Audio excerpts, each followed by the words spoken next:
2 below, 3 above, 3 below. It has to be within 1 unit, right?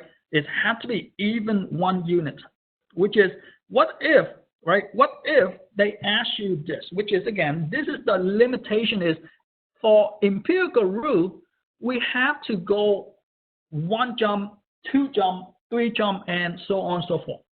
What happens if I want to know what is the percentage, right? What is the percentage of 1.5, right?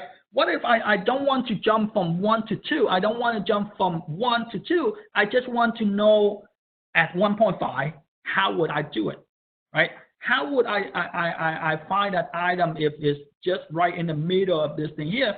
Because clearly, I cannot split 13 point.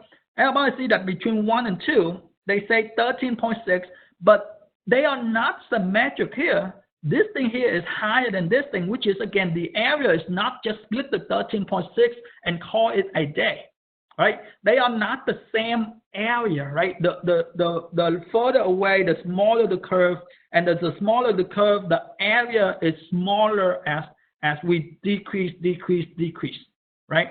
So looking at this thing here, the empirical rule is only fixed to the 1, the 2, and the 3.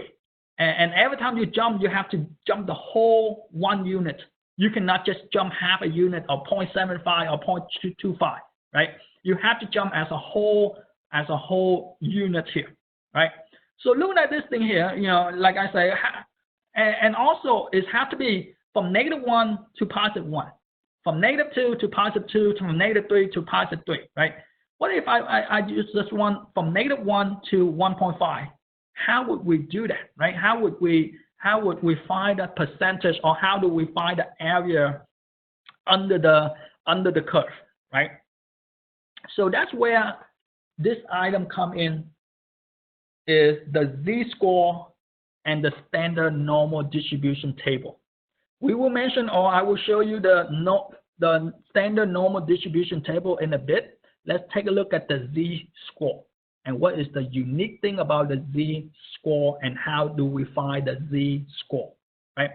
So first of all, the z-score is this, which is we try to convert the data to a standardized value.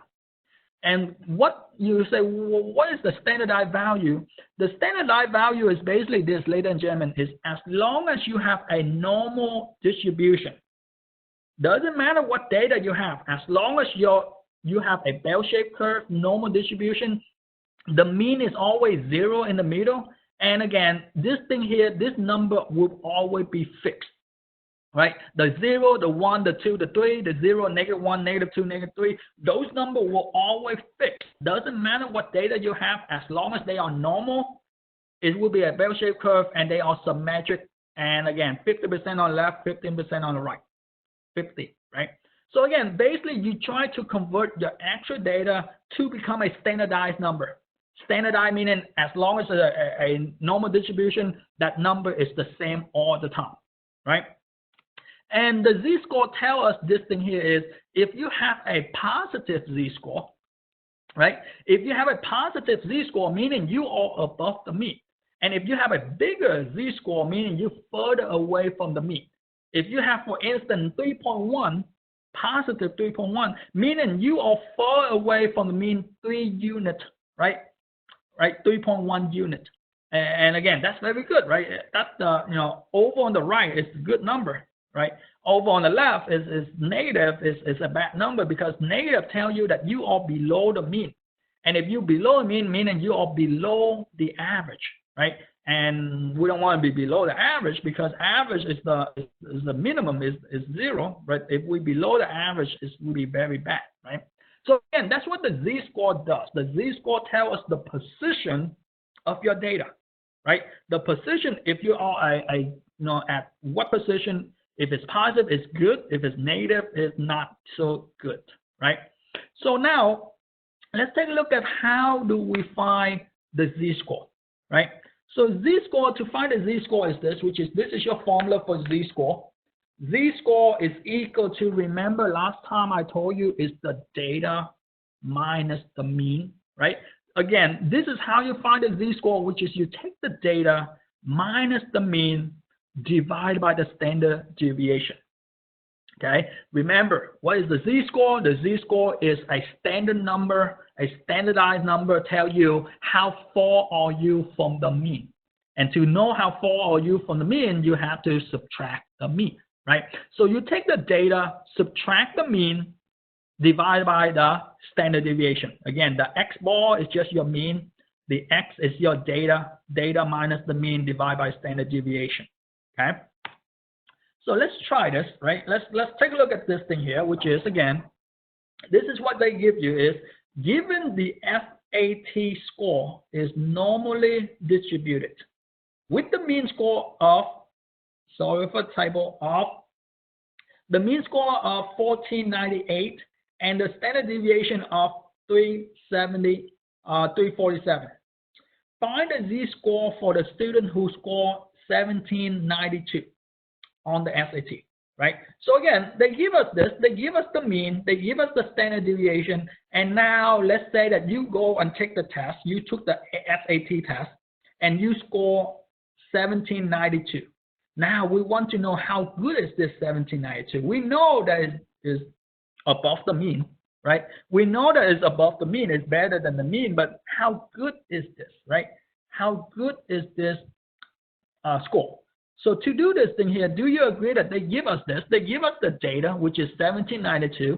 They give us the mean, which is 1498, and they give us the standard deviation, which is 347, right? Meaning, as you can see, one good thing about statistics, ladies and gentlemen, one good thing about statistics is everything in statistics, you have formula. The bad thing in statistics is everything in statistics is you have formula. You just have to know which one to plug in for the right number, right? So again, if you plug in the wrong number, it will give you the wrong answer. So again, it's only formula and plug into your formula. As you can see, there are 4 unknown: the z, the x bar, and the s. We got the x, we got the x bar, we got the s, right? Which is, again, what do we do? As you can see, all we need to do is plug in your data minus the mean divided by the standard deviation. Right? So again, if you take this thing here, 1792 minus 1498 divided by 347, you can see that it's 0.87. It's not one standard deviation yet, right? Again, the score is okay, but as you can see, it's not one standard deviation like last time, right? It's only 0.85 of the standard deviation, right? We not even take the whole step. We only take 0.85 of the step. Okay, so again, that's the idea, which is, again, we know that this data is above the mean 0.85.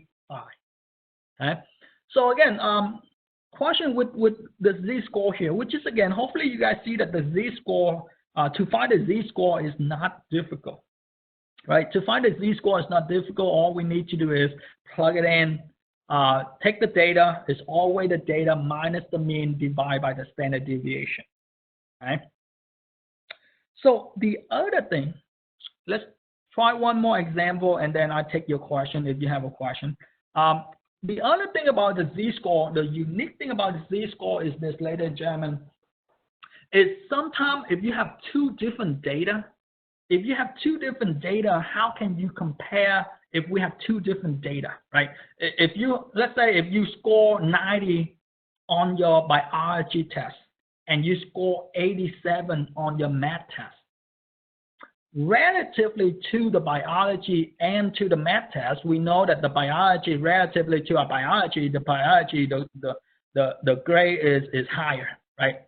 Obviously, the grade for 90 to 87, 90 is higher, but is it really better, the score between the biology versus the math, right? So looking at this thing here, we can compare two different data to know which one have a better value relatively to their gender, right? Relatively to their category, right? So given this thing here, they say that we have an SAT test and an ACT score, right? So again, let's say that SAT and ACT are normally distributed. And again, normally distributed meaning